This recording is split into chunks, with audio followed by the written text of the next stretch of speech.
24/7 এই হচ্ছে AGT live 24/7 This is AGT Live 24/7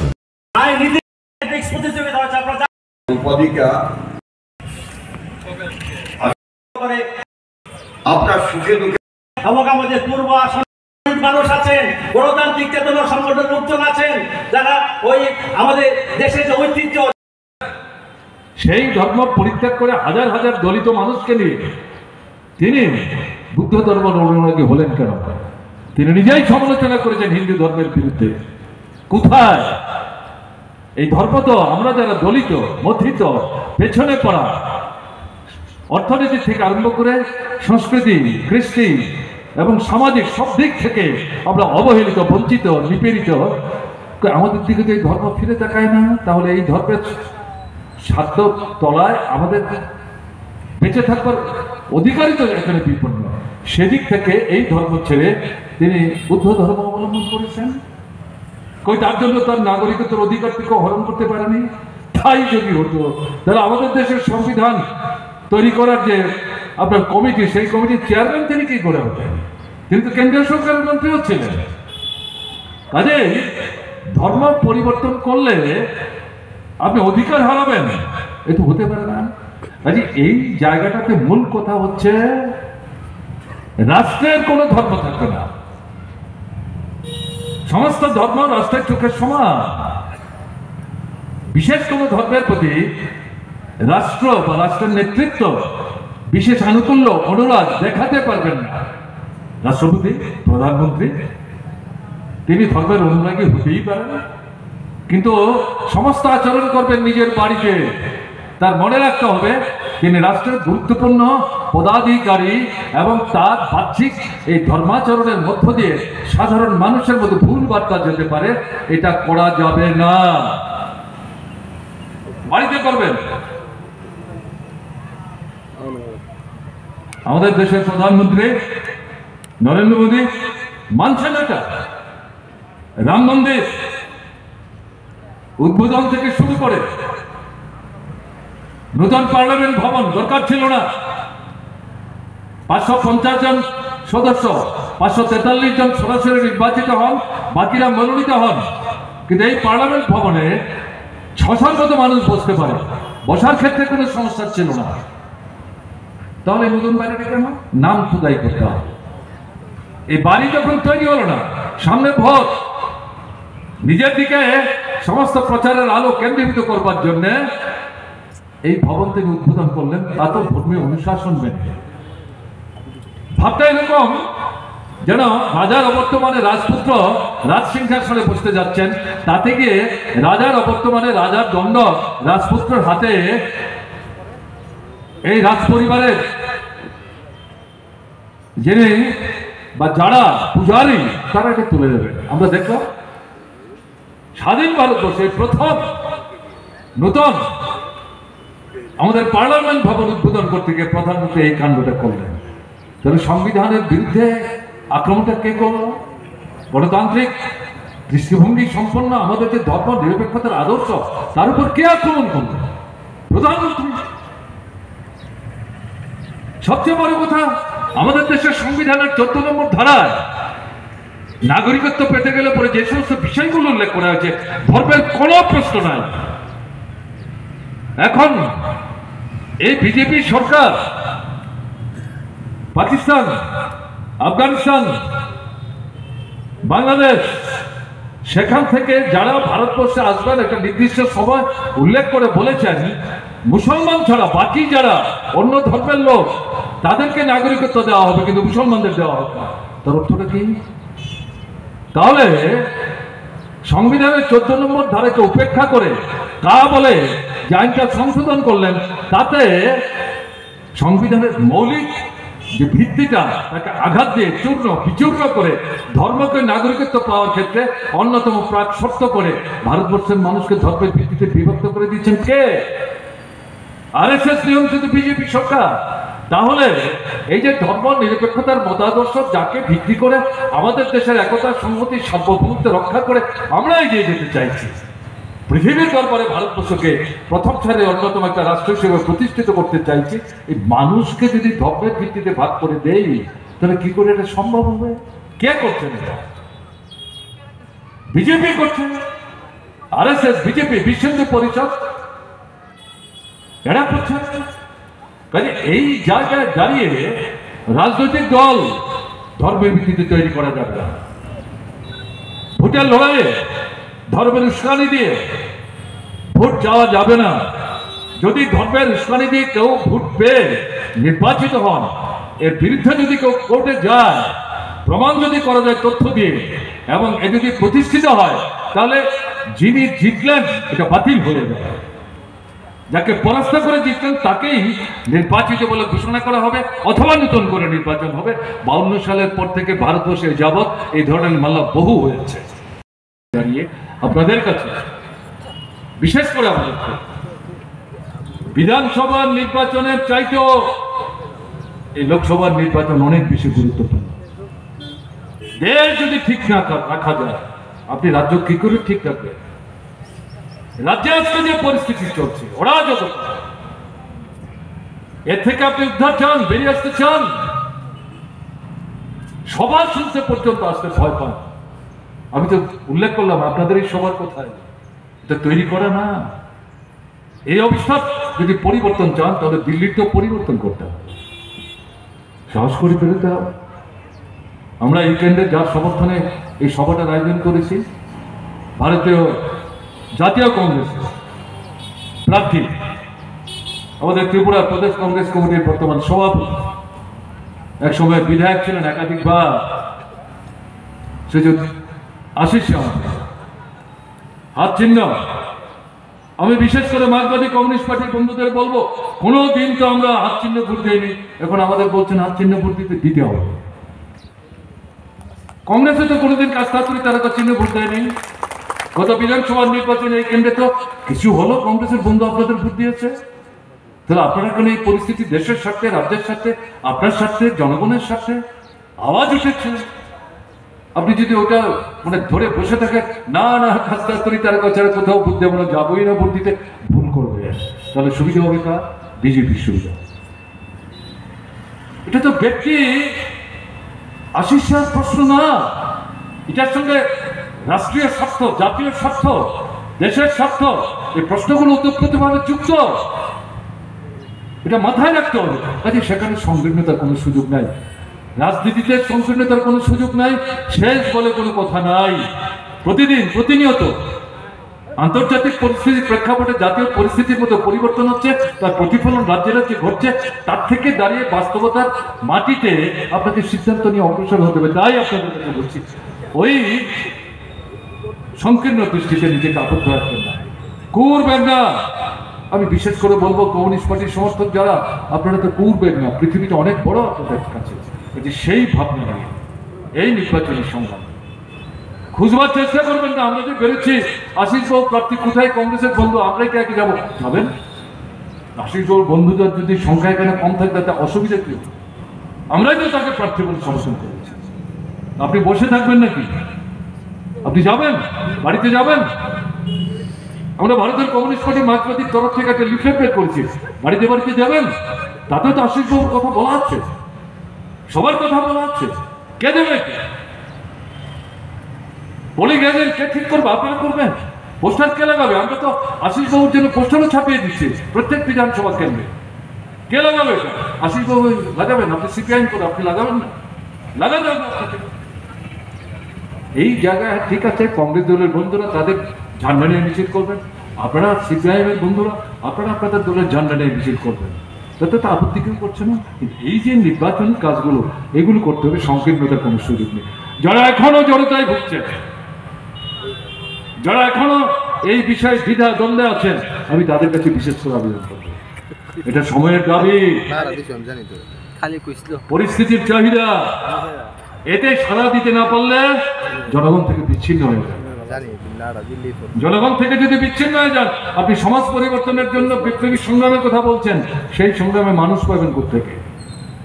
আজকের পরিস্থিতিতে যে দায়িত্ব পালন করার কথা আপনার, সেটা যদি ঠিক মতো পালন করতে না পারেন, আপনি বড় যে বিপ্লবী সংগ্রামের কথা বলছেন, সেখানে কোথেকে আপনি লোক জোগাড় করবেন? এটা মাথায় রাখতে হবে। কাজে সেদিক থেকে আপনাদের সবার উদ্দেশ্যে আমাদের আবেদন এই লড়াইটার গুরুত্ব তাৎপর্য জাতীয় প্রেক্ষাপটে উপলব্ধি করে নূতন উদ্যমে আপনাদের কিন্তু বেরোতে হবে। ঘরে ঘরে যান, বড় বড় মিটিং করা যাবে না, সময় কম। ঘরে ঘরে যান, একটা পাড়া যান, 2টা 4টা 5টা 10টা পাড়া একসাথে নিয়ে বসুন। গেলাম, নমস্কার করলাম আর চিহ্ন দেখিয়ে চলে আসলাম তা না, তাদের মনে প্রশ্ন থাকবে, জিজ্ঞাসা থাকবে। আপনারা যাবেন, বামফ্রন্টের লোক আমি বলছি, সরকারে ছিলেন অনেকদিন, 25 বছর এক নাগারে, এর আগে 10 বছর সবই ঠিকঠাক আমরা করতে পেরেছি, ঘটনা তা না, কিছু ভুলভাল ছিল না তা না, ইচ্ছাকৃত না হোক অনিচ্ছাকৃত। অনেকের মধ্যে খুব বিক্ষোভ থাকতে পারে, প্রশ্ন করতে পারে, আপনারা ছিলেন, করলেন না, গেলাম, এত কিছু দেখলেন না। ঠিক আছে, তার তো জবাব আপনারা দিয়েছেন, শিক্ষা আপনারা দিয়েছেন। এখনই কি চান এটা ধরেই আপনি বসে থাকবেন, যা অরাজকতা চলছে এটা চলতে দেবেন?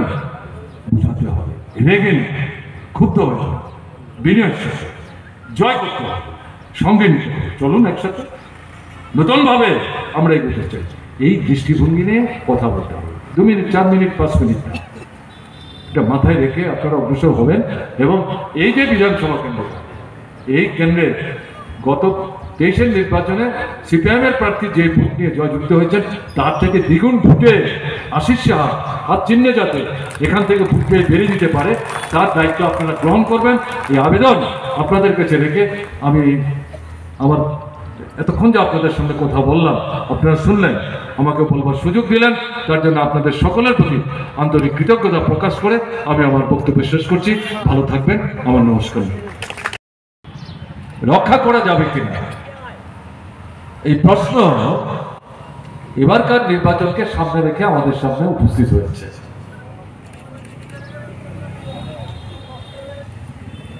কারণ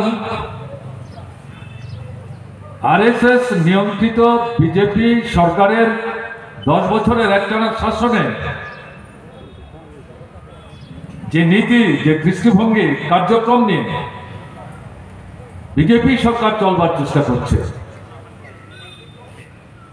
তার ফলশ্রুতিতে এই প্রশ্নগুলো, প্রসঙ্গগুলো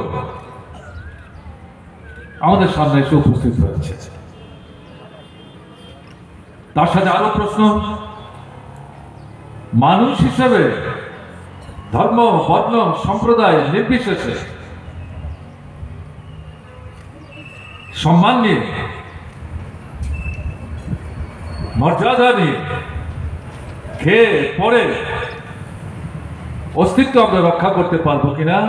কারণ অর্থনৈতিক পরিস্থিতিকে এমন একটা জায়গায় লুটেরাদের সাথে বিজেপি সরকার নিয়ে গেছে, মানুষের সমস্যাকে এরা সমস্যা বলেই মনে করে না, লুটেরাদের স্বার্থ রক্ষা করার জন্য দিবারাত্র অতিরিক্ত পরিশ্রম করে চলেছে। এই যে মৌলিক বিষয়গুলো, এগুলো নির্ধারিত হবে, নির্ণীত হবে এবারকার লোকসভা নির্বাচনের ফলাফলের মধ্য দিয়ে।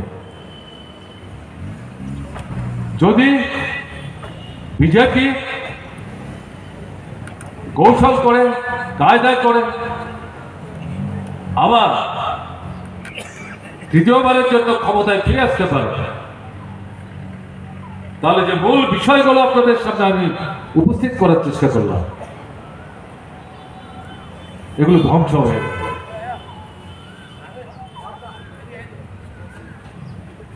এ কারণে ঐতিহাসিক তাৎপর্যমণ্ডিত এবারকার 18তম লোকসভা নির্বাচনে বিজেপিকে পরাস্ত করবার জন্য আওয়াজ উঠেছে।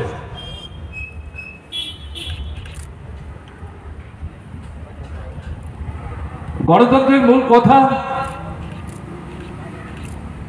মানুষ স্বাধীনভাবে দল, মত, জাতি, ধর্ম, বর্ণ নির্বিশেষে মনের ভাব প্রকাশ করবেন, ব্যক্ত করবেন, সমালোচনার অধিকার ভোগ করবেন। রাষ্ট্রের যারা ধারক বাহক, তাদের কাছে নিজেদের ভাবনা, চিন্তা, বিকল্প, পরামর্শ উপস্থিত করবেন। স্বাধীনভাবে গণতান্ত্রিক দৃষ্টিভঙ্গি নিয়ে দল গঠন করবেন, নির্বাচনী লড়াইয়ে অংশগ্রহণ করবেন, না চাইলে নির্বাচনী লড়াইয়ে অংশগ্রহণ করবেন না। নির্বাচনী লড়াই না করলে পর জনগণের সাথে কাজ করা যায় না। কোথায় ঠিক হয়েছে? কে বলেছে? সংবাদ মাধ্যম আমাদের দেশের গণতন্ত্রের চৌথ কলম বলে সবাই বলেন, ব্যক্ত করেন। তারা দেখবেন, শুনবেন, উপলব্ধি করবেন, তাদের ভাবনা চিন্তা জনগণের সামনে প্রচার মাধ্যমের কে ভিত্তি করে উপস্থিত করবেন, তাদের মতো করে তারা মূল্যায়ন করবেন। এই যে সাধারণ বিষয়গুলি বলা হলো, এই বিষয়গুলো আক্রান্ত, এগুলো কথার কথা না। বিশেষ করে ত্রিপুরার মানুষ, আপনারা তো হার হারে উপলব্ধি করছেন এই 6 বছরের বিজেপি শাসন। নির্বাচন সংসদীয় গণতান্ত্রিক ব্যবস্থায় গুরুত্বপূর্ণ ভিত্তি। 5 বছর পর পর ভোট হবে।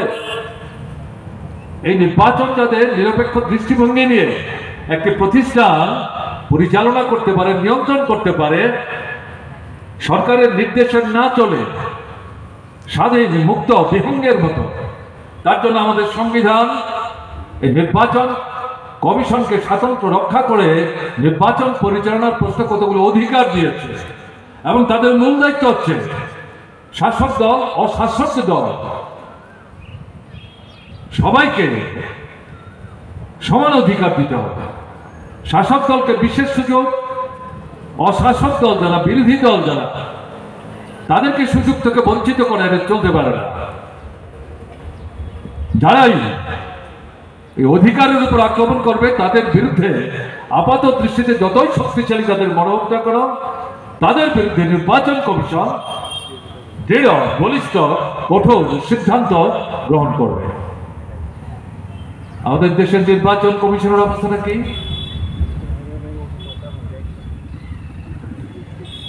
মুখ্য নির্বাচন কমিশনার এবং তার সঙ্গে আরো 2 জন সদস্য, 3 জনকে নিয়ে নির্বাচন কমিশন। এতদিন পর্যন্ত এদেরকে ঠিক করার দায়িত্ব ছিল chief justice, prime minister of India এবং আমাদের লোকসভার বিরোধী দলের নেতা। যদি বিরোধী দল তার স্বীকৃতি পেতে গেলে যত আসন পাওয়া দরকার, সে আসন যদি না পায়, বিরোধী গোষ্ঠীর মধ্যে যে বৃহত্তম গোষ্ঠী, তার নেতা নরেন্দ্র মোদী, বিজেপি, RSS এই ধারা পরিবর্তন করে নতুন পদ্ধতি কায়েম করেছে। প্রধানমন্ত্রী চিফ জাস্টিসকে বাদ দিয়ে কেন্দ্রীয় মন্ত্রিসভায় প্রধানমন্ত্রীর পছন্দ মতো একজন বরিষ্ঠ মন্ত্রীকে সেখানে ঢোকাবেন আর বিরোধী দলের নেতা থাকবেন। তার অর্থটা কি? 3 জনের মধ্যে 2 জন শাসক দলের। মতের অমিল হলেই ভোটাভুটি হবে, ভোটাভুটি হলে পরেই শাসক দলের পক্ষে 2 ভোট, শাসক দলের বিরুদ্ধে বিরোধী দলের নেতা, তার ভোট যাবে উল্টো। তাহলে শাসন ক্ষমতায় যারা, তারা কিন্তু এই নির্বাচন কমিশনকে বগল দাবা করে ফেললেন।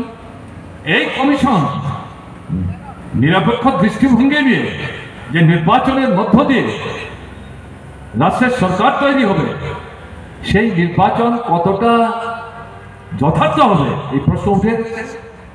এর সাথে গণতন্ত্রের একটা নিবিড় সম্পর্ক, নিগুড় সম্পর্ক। ধর্মনিরপেক্ষতা আমি শুনছিলাম আস্তে আস্তে, সমাজ চক্রবর্তী বলছিলেন, দূর থেকে শোনা যাচ্ছিল, সম্ভবত এই বিষয় নিয়ে তিনি কথা বলবার চেষ্টা করেছেন। একজন খেলোয়াড়ের ধর্মীয় পরিচয় উপস্থিত করতে গিয়ে এটাই হচ্ছে ভারত।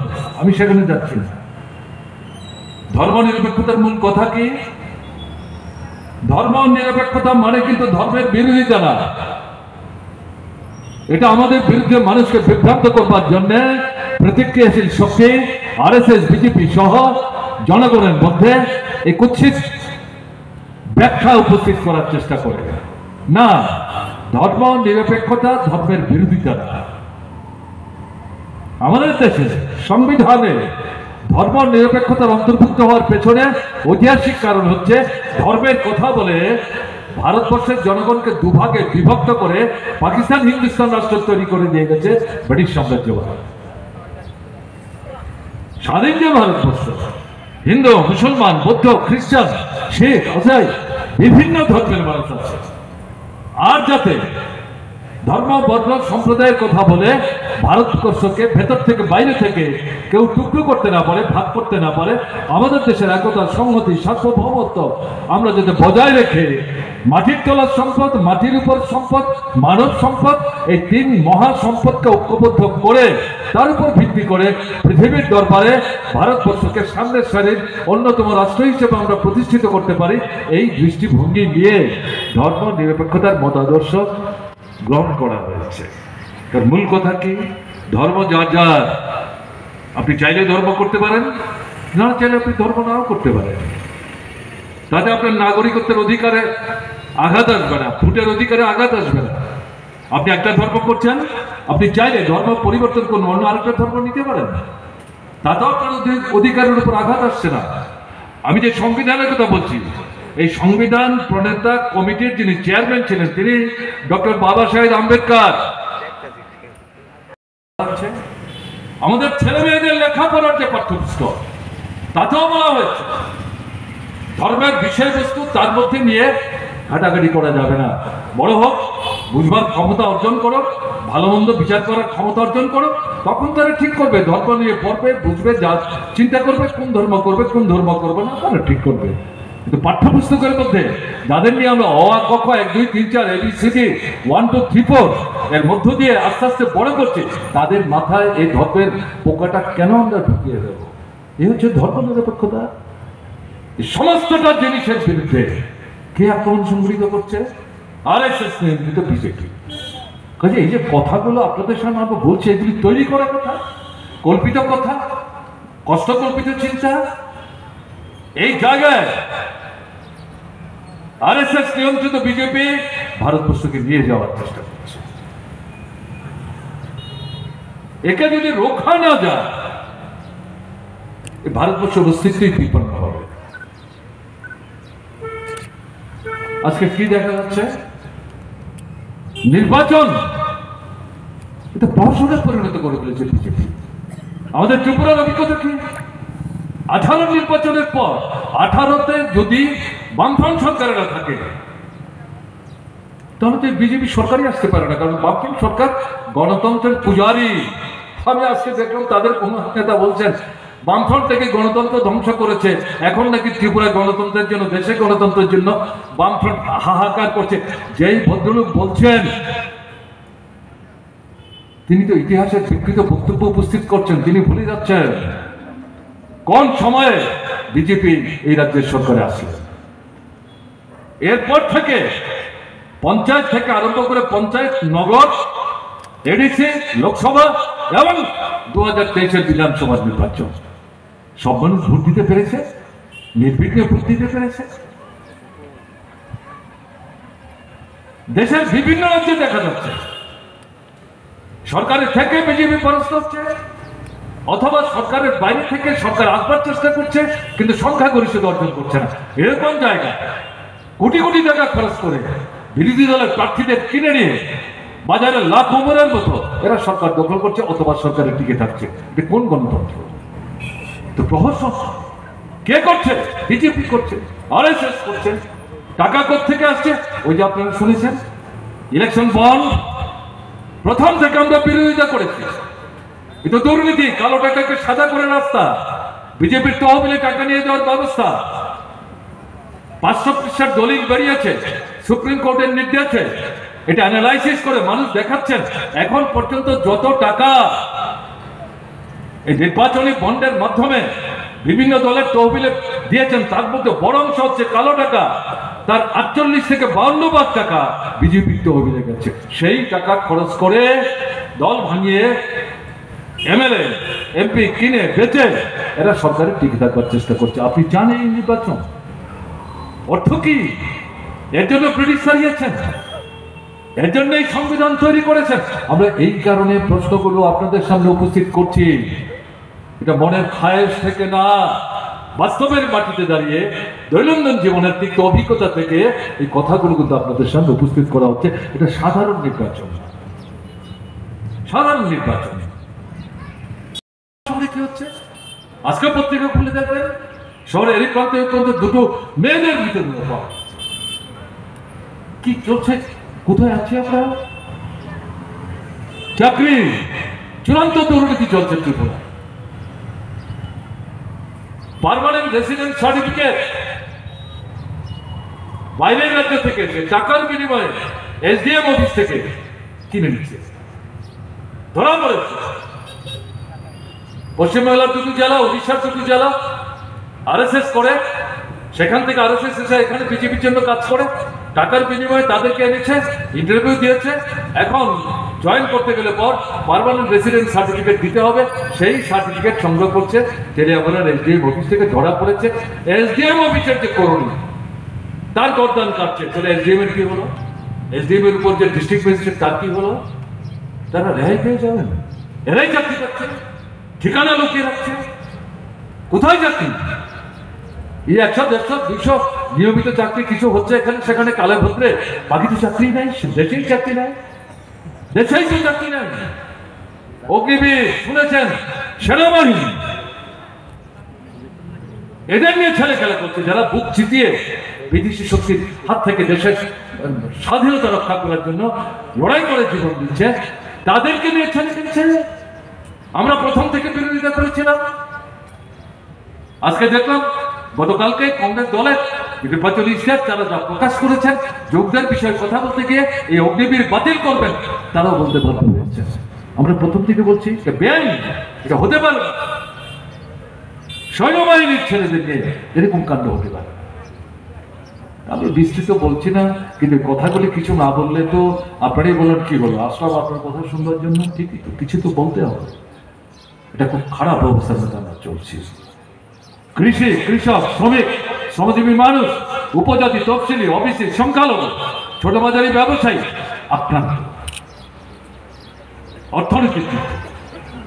তাহলে এই সমস্ত দিক থেকে বেরোতে গেলে পর ঐক্যবদ্ধভাবে বিজেপির বিরুদ্ধে ভোট বৃহত্তম অংশ একটা জায়গায় আনতে না পারলে পর পরাজয় নিশ্চিত করা কঠিন হবে। এটা ঠিক। দেশের সব রাজ্যে ইন্ডিয়া ব্লকের নিজেদের মধ্যে যে দলগুলো আছে তাদের মধ্যে আসল সমঝোতা আমরা যেমনটা চাই এরকমটা হয়ে যাবে মনে করার কারণে, কিন্তু আমরা লক্ষ্য করছি এই সময়ের মধ্যে অনেক রাজ্যেই ইতিমধ্যে সমঝোতা করে তারা এগিয়ে যাওয়ার চেষ্টা করছেন। বাকি যে যে জায়গাগুলিতে এখনো হয়নি, সাধারণ মানুষ নজর রাখছেন, তারাও তাদের নেতৃত্বের উপর চাপ সৃষ্টি করছেন। আমাদের তো বিশ্বাস অধিকাংশ ক্ষেত্রে এই সমস্যাগুলো সুরাহা সমাধান হবে, এবং এটাই তো বিজেপির সবচেয়ে বড় ব্যাপার। আপনারা শুনেছেন আমাদের দেশে এই 75-78 বছরের রাজত্বে এত প্রধানমন্ত্রী এসছেন গেছেন, কোন প্রধানমন্ত্রী এভাবে বুক ঠুকে বলতে পারে আমি তৃতীয়বারের জন্য প্রধানমন্ত্রী হব? শুনেছেন কেউ কোনোদিন? নরেন্দ্র মোদী বলেন এত ভয়, আসলে জিততে পারবেন না, ভয় পেয়ে বারবারই বলবার চেষ্টা করছেন 400 আসন, 370 আসন, কখনো কখনো বলছে 400 বেশি আসন। তার চাইতে আঠার মোটা আমাদের রাজ্য কেউ কেউ আছেন এরকম কথাবার্তা বলবার চেষ্টা করছেন। অর্থটা কি? তার যে নেতৃত্ব, মাঝারি দলের সংগঠক, নিচের দলের কর্মী, তারা তো সবাই নির্ভুত মনে করার কারণ নেই। তাদেরও চোখ কান খোলা আছে, তারা খবর রাখছেন, তাদের নিজেদের জীবনের একটা অভিজ্ঞতা আছে, তারা বুঝতে পারছেন কি দিলেই সরকারটা গত 10 বছর শুধুই তো টাটা, বিরলা, ডালমিয়া, সিঙ্গানিয়া, মফস্বল, জয়, রিলায়েন্স, আম্বানি তাদের স্বার্থ রক্ষা করে ধনী এবং গরিবের মধ্যে ফারাক দুস্তর ব্যবধান তৈরি করলো আকাশ এবং পাতালের মতো। এরা তো এদের স্বার্থ রক্ষা করেছে, আমাদের দিকে তো তাকায়নি। শুধু মুসলিমকে করেছে। কোথায় বছরে 2 কোটি চাকরি? তাহলে 10 বছরে 20 কোটি চাকরি হতো। কোথায় কালো টাকা যারা দেশকে ফাঁকি দিয়ে বাইরে নিয়ে গেল সেই টাকা তুলে এনে প্রত্যেক পরিবারে 15 লক্ষ করে টাকা এখন এগুলোর ধারে কাছে যায় না? কোথায় কৃষকদের আয় উপার্জন 2.5 থেকে 3 গুণ করবে? তার ফসলের ন্যায্য ন্যূনতম দামই কৃষক পায় না। কোথায় শ্রমিকদের মজুরি 2.5 গুণ, 3 গুণ, 4 গুণ করবে? এদের তো অধিকারী হরণ করে নিয়েছে 40টা 42টা আইন। মালিকদের ছাড়ছে, শোষকদের ছাড়ছে, লুটেরাদের ছাড়ছে।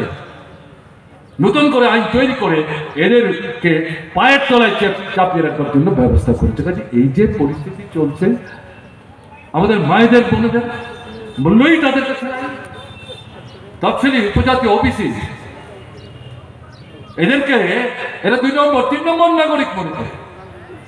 এই যে এখন বিজেপিকে বাদ দিলে পর সমস্ত রাজনৈতিক দলের তরফ থেকে যে আওয়াজ উঠেছে, আমাদের লোক সংখ্যার হিসেব সেন্সাস যেটা হবে তাতে ধর্মের ভিত্তিতে সেন্সাসটা সম্প্রদায়ের ভিত্তিতে সেন্সাস করতে হবে, এটার বিরোধিতা করছে বিজেপি। তাহলে ধরা পড়ে যাবে সমাজের ছোট্ট ক্ষুদ্র একটা অংশের সাথে এই রাষ্ট্র ক্ষমতাকে তারা যে ব্যবহার করছে সাম্রাজ্যবাদের সাথে সমঝোতা করে, এটা ধরা পড়ে যাবে।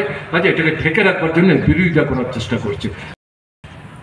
এটা যদি না করে 20 ভোট তারা পায়, তাহলে তো এই সরকারটা থাকে না। তার তো যে 31টা 32টা আসন পেয়েছে এগুলি পায় না। কংগ্রেসের আসন বাড়ে, এটা ক্ষমতাচ্যুত হয়। এবং এত কম ভোট নিয়ে ত্রিপুরায় 52 সালের পর থেকে যে সরকার তৈরি হচ্ছে, আমি বিধানসভার কথা যদি বলি আরো কম, কোন সরকার এত কম ভোটে ত্রিপুরা এর আগে তৈরি হয়। তাহলে এই যে ঘটনার দৃষ্টান্ত কে স্থাপন করলো? আপনারা ভয় পাচ্ছেন তো? বুঝতে পারছি আমি, এই মাঠে দাঁড়িয়ে আমি বুঝতে পারছি, মাঠে দাঁড়িয়ে আমি বুঝতে পারছি। এই মাঠে আমাদের মিটিং ডাকতে জায়গা হতো না, রাস্তায় দাঁড়াতে। এখন সবার মাথা, এরা তো আরো 4.5 বছর কি জানি হয়, কি জানি হয়। এটা লোকসভার ভোট, এ নিয়ে আমাদের মাথা কামিয়ে কি লাভ? যদি না ঘামান, ঘর থেকে যদি না বেরোন, অস্তিত্ব রক্ষা করতে পারবেন যদি মনে করেন জিনিসের দাম কমবে? কমবে না। সস্তায় রেশন পাবেন না, আপনার ছেলে কাজ পাবে না, মাথা গুজার জায়গা পাবেন না। ইজ্জত সম্ভ্রম নিয়ে মানুষের মতো বেঁচে থাকবার জন্মগত অধিকার, এই অধিকার ভোগ করা থেকে বঞ্চিত হবে। কার কাছে কেন ভয় পাচ্ছে? ওরা ভয় পেয়েছে, তার জন্য একের পর এক অগণতান্ত্রিক স্বৈরাচারী কায়দা তারা অনুসরণ করছে। আপনি কেন ভয় পাবেন? আপনার হারাবার কি আছে? সর্বস্বতা এমনিতেই লুট করে নিয়ে যাচ্ছে। এটি ঘুরে দাঁড়াতে হবে। সেই জায়গায় দাঁড়িয়ে আমি এগুলো একটু দৃষ্টান্ত হিসেবে উল্লেখ করার চেষ্টা করলাম। যারা এই বিশ্বাসঘাতকতা করলেন বেশি সময় লাগেনি। টিউজিএসের তো 12-15 বছর লেগেছে। তখনই দর্শকরা বলেছিলেন এই শিকারী বড় জঙ্গলের বন্য মোরগ ধরবার জন্য শিকারী এই মোরগকে ট্রেনিং দিয়ে ঠিক করে বনে নিয়ে যায়, একে ছেড়ে দিয়ে জঙ্গলের মোরগ ধরে। তো অনেকটাই এরকম এরা প্রায় 15 বছর সাধারণ লালনা বলেছে, এরা তো 3 বছর ধরা পড়ে গেছে, বিজেপির পেটে ঢুকেছে। দেখেছেন আপনারা লোকসভা নির্বাচনের প্রার্থী, আমি সেগুলি বলে সময় নেব। আমি শুধু ঘটনাগুলো আপনাদের সামনে জাস্ট স্পর্শ করে যাচ্ছে বুঝবার জন্য। আপনারা বুঝতে পারবেন না মনে করার তো কোনো কারণ নেই। কোথায় আছি আমি?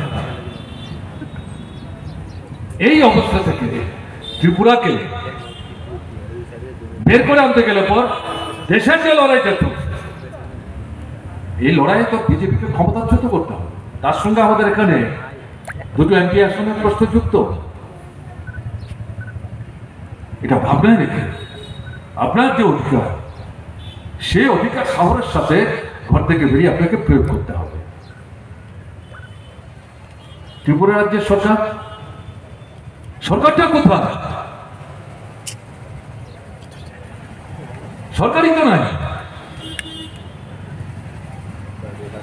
কাজ নাই, রোজগার নাই,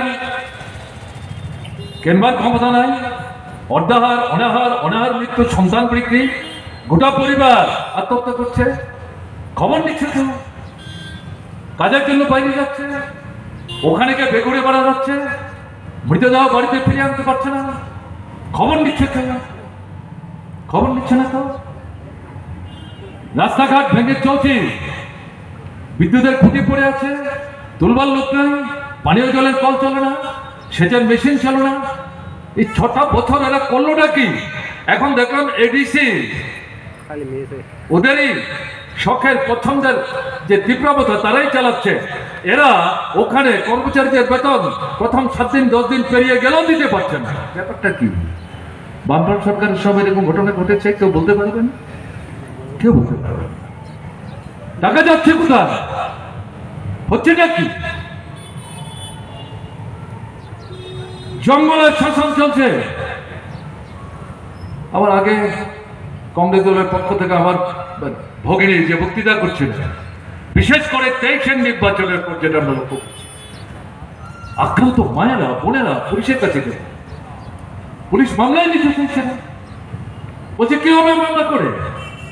কোর্টে যাবেন তো পয়সা খরচ হবে, আরো আক্রান্ত হবেন। তো তারা তো বেবুজের মতো দাঁড়িয়েছেন, পরামর্শ দিচ্ছে ফিরে যান। বলে ফিরে গিয়ে কি করবো? মন্ডলের সঙ্গে কথা বলুন। তারা বলছে মন্ডল এটা কি? বলে মন্ডল কি চেনেন না? কোথায় আছে বিজেপি, তাদের কাছে যান, কিছু পয়সা করি খরচ হবে, মীমাংসা করে ফেলুন। তা না করে যদি মামলা করেন, পয়সা খরচ হবে, আরো আক্রান্ত হবেন, সমস্যার সমাধান হবে না। এটা কোন রাজত্ব? এটাই তো জঙ্গলের শাসন। এটাকে চলতে দেবেন? প্রতিদিন রাস্তায় লাশ পড়ে থাকছে, মহিলা পুলিশ তুলে আনবার আগেই বলছে এটা তো আত্মহত্যা, এটা তো রোড অ্যাক্সিডেন্ট। আরে অদ্ভুত কথা, পুলিশ প্রথমেই দায়িত্ব অস্বীকার করছে। এই যে আক্রমণগুলো চারিদিক থেকে তারা সংগঠিত করছে কেন? একদলীয় স্বৈরশাসন কায়েম করার জন্য, যার মধ্যে লুকায়িত আছে ফ্যাসিস্ট ভাবনা। ফ্যাসিস্ট ভাবনা মানে নেতা পূবকে পশ্চিম বলবেন, পশ্চিমকে পূব বলবেন, উত্তরকে দক্ষিণ বলবেন, দক্ষিণকে উত্তর বলবেন, আপনাকে মাথা নোয়াতে হবে। সূর্যকে চাঁদ, চাঁদকে সূর্য, এটাই বলতে হবে, ঠিক আছে। না হলে পড়েন আপনি দেশত্রী, আপনার জায়গা কারান্তর হবে। চান এরকম ব্যবস্থা? চান? আমরা বিশ্বাস করি না। আমাদের দেশের মানুষ এরকম একটা ব্যবস্থা ভারতবর্ষে প্রতিষ্ঠিত হোক, এটা চাইতে পারে। কিন্তু সুযোগটাকে দিচ্ছে বিজেপি দলের বিরুদ্ধে যারা, এই নীতিগুলির বিরুদ্ধে যারা কথাবার্তা বলছেন, নানা দলে বিভক্ত, ভোটটাকে ছত্রখান করে দিয়ে নিজেরা কম ভোট পেয়ে অধিকাংশ আসন দখল করে কম ভোটের জোরে সরকার চালাচ্ছে। এই জায়গাটায় বিজেপি বিরোধী গণতান্ত্রিক ধর্মনিরপেক্ষ শক্তিগুলো আওয়াজ তুলেছে, বিজেপি বিরোধী ভোট ভাগ হতে দেওয়া যাবে না। যত বেশি ভোট বিজেপির বিরুদ্ধে একটা জায়গায় আমরা আনতে পারি, তার চেষ্টা আমাদের করতে হবে। এটা যদি আমরা করতে পারি, বিজেপিকে পরাস্ত করা কঠিন না। এটা তো ইতিহাসের অভিজ্ঞতা। মোরারজি দেশাই কি করে প্রধানমন্ত্রী হলেন, ভিপি সিং কি করে প্রধানমন্ত্রী হলেন, দেবেগৌড়া কি করে প্রধানমন্ত্রী হলেন, ডক্টর মনমোহন সিং কি করে প্রধানমন্ত্রী হলেন। ইতিহাসের খবর যারা রাখেন, চর্চা যারা করেন, তারা জানেন তো। এভাবেই গণতান্ত্রিক ধর্মনিরপেক্ষ শক্তি ঐক্যবদ্ধ হয়ে প্রধান প্রতিবন্ধকতা যারা তৈরি করেছিল রাষ্ট্র ক্ষমতায় বসে, তাদেরকে ক্ষমতাচ্যুত করে দেশে গণতন্ত্র ফিরিয়ে আনবার প্রশ্নে এদেরকে ছুঁড়ে ফেলে দিয়ে বিকল্প সরকার তৈরি করেছিল। সেটা যদি সেদিন করা যায়, ব্রিটিশকে যদি তাড়ানো যায়, সংবিধান যদি আমরা হাতে নিতে পারি, যে সংবিধান আমাদের ক্ষমতা দিয়েছে, এগুলো যারা হরণ করার চেষ্টা করছে তাদেরকে ক্ষমতাচ্যুত করে নতুন ভারত ভিন্ন পরিস্থিতিতে এগিয়ে নিয়ে যাওয়ার ক্ষেত্রে আমরা যদি ভারতবর্ষের মানুষ ঐক্যবদ্ধ হতে পারি, কে বলেছে আমরা পারবো না? না পারার তো কোনো কারণ নেই। এই জায়গায় আত্মবিশ্বাস আমাদের ভুলিয়া না। আমি যেটা বলতে চাই, আমাদের ত্রিপুরার অভিজ্ঞতা কি, 2023-এর নির্বাচনের অভিজ্ঞতা কি? বিজেপি কি জয়যুক্ত হয়েছে? না তো, 39টা ভোট পেয়েছে, এবং এই 39টা ভোট হকের ভোট না। এখানে 10 থেকে 15% ভোট জবরদস্তির ভোট। আপনি ভোট দিতে পারেননি,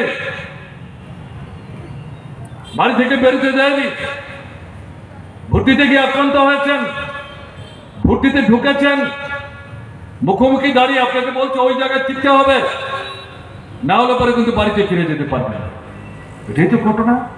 কাজে এদের যে 39 ভাগ ভোট 51 থেকে নেমে যেটা 39-এ চলে আসতো, এই 39 ভোটও বিজেপির প্রকৃত ভোট না, এটা 22, 25, 27-এর বেশি না। কে করেছে এটা? আপনারা করেছেন। আমরা আবেদন রেখেছিলাম, বামফ্রন্ট কংগ্রেস একসাথে মিলে, কংগ্রেস 13টা আসনে লড়াই করেছে, আমরা 47টা আসনে লড়াই করেছি। 46টাতে সরাসরি 7 নম্বর বিধানসভা কেন্দ্রে একজন নিরপেক্ষ প্রার্থীকে আমরা সমর্থন করেছি, আওয়াজ দিয়েছিলাম। আপনারা নিজেরাই বুঝতে পারছেন ভুল করে ফেলেছেন। জনবিরোধী শাসন চলছে, অত্যাচারী শাসন চলছে, একদলীয় শাসন চলছে।